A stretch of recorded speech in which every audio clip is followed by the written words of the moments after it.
Hey guys, Wesley here, back with another video, and today I'm doing a video that was requested by a lot of you guys, and I'm doing a full walk around of my 2016 BMW M235i. So I'm doing like all the mods, everything done to it, also kind of why I got it, this specific model, this specific colorway and stuff like that, and I'm pretty much going to go over everything. So yeah, stay tuned. Alrighty, so to start off with what it is, the colorway and everything like that, this is a Alpine White 2016 BMW M235i X-Drive. So it is an all-wheel drive model, which I'm very fond of. I was originally going to get a manual rear-wheel drive, but I'm super happy I actually ended up going with the ZF8 transmission, which is what is in this. It's super fast, super responsive, and also I'm kind of happy I went with the all-wheel drive because my quarter-mile times are insane, and I do have a video on me taking it to the drag strip, so if you guys want to check that out, you guys can check that out. That was a previous video, but yeah, let me start going over some mods. So to start off, the first thing that I did to this car was get the wheels. So the wheels are VMR's V705s. They're 19 by 8.5. ET35 is the offset, and that is paired with some Federal 595s, and they are 225, 35, 19, the size of the tire. So they're actually very aggressive tires. I decided to go with the 225 honestly because that is what VMR told me directly to get. There is a little bit of stretch, so I definitely could have gone with a Meteor tire. My next plan for the car, which is not a lot that's going to be happening to the looks of the car, I'm really happy with how it looks, but I'm going to get 10mm spacers, which are ordered, because that is going to get the tire kind of right flush with this, which is exactly what I want.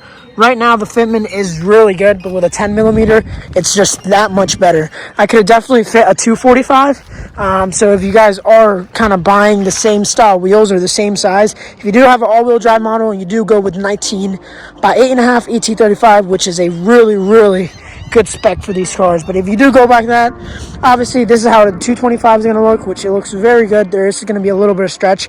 You can definitely fit up to a 245, I would say. That's why I'm doing another 10mm spacer. It'll really look flush and it'll really complete the look. Obviously I would get new tires, so when I go get new tires, I probably will go 245s, but right now these are literally brand new, so I don't plan on changing them anytime soon. So the 10mm spacers are definitely going to do its job for now. Also, another thing done to this car are the M Performance grills up front, which are gloss black. They do look really aggressive. So that actually did come with the car already. That's the only modification that was done. So that's kind of the next thing that's done to it. And also I have SunTech tint all around. It's 20% all around, so it's pretty dark. So yeah, it does look really good. The 20% really adds a good look to it. It makes the windows go dark, especially with the white and stuff. It gives it a good contrast. So definitely happy about the tint. So tint and grills. Also, another mod, which I am going to flip my camera up in a minute, is the reflectors in the back. I actually smoked them, and I got clear ones up front. So if you do have a white car, the clear ones look really good, and it's a really cheap option. They're only about $20 for the clear ones.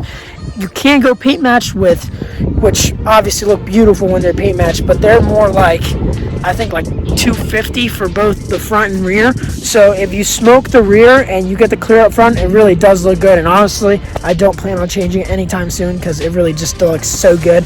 I don't see why I should spend $250 on getting color match ones when these look so good. So yeah, I'll show you those clear ones up front, which makes it look really good. It goes a lot with the silver and the headlights and everything like that. And then in the back, these are the smoked. So I bought like a kind of like a tint from Vivid Vinyl, which is like matte black smoke, which really does go with the gray diffuser that comes stock in these cars. So I'm super happy about how that turned out. I didn't have to spend $250 on reflectors or anything like that, and it really does look good.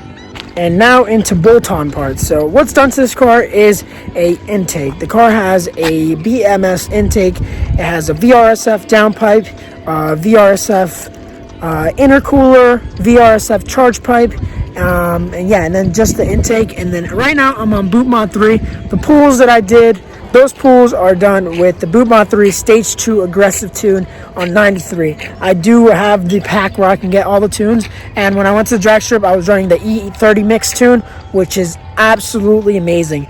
Unfortunately, we don't have the 85 in my area, so you kind of have to travel like 2 hours to get it away to get it. So I pretty much only use it for the track, the E85. When I'm daily driving this thing, which it is my daily driver, I use the 93 tune, which is honestly plenty. I mean, the power in this thing is insane. You wouldn't believe it. I've raced a couple cars, and even at the drag strip, I was like smoking very, very fast cars. I have a supercharged E46 M3, which is no slouch by any means, and this thing rips.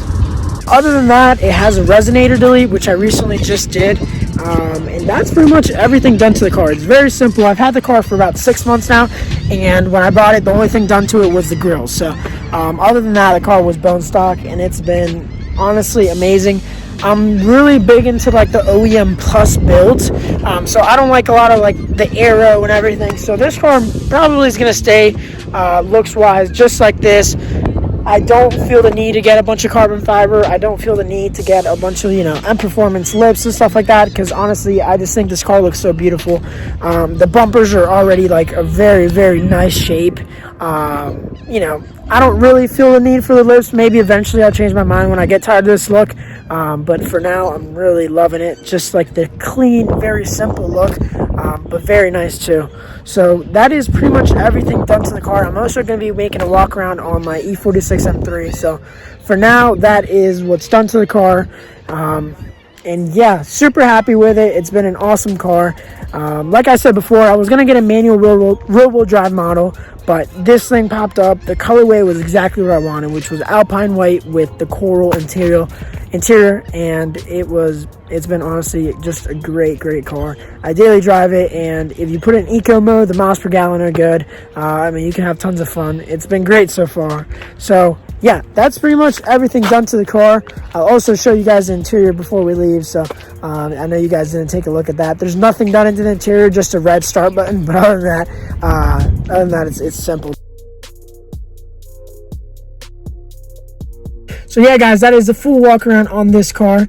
Again, I am going to make one on my E46 M3, so stay tuned for that one. That was going to be a big, huge list. But yeah, super simple build with this one, but definitely looks great in my opinion. And that's it. Thank you guys for watching, and stay tuned for the next one.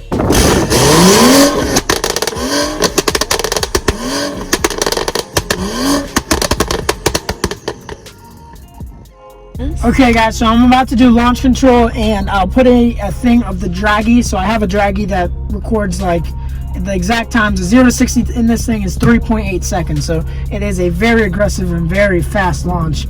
But yeah, let's go for it.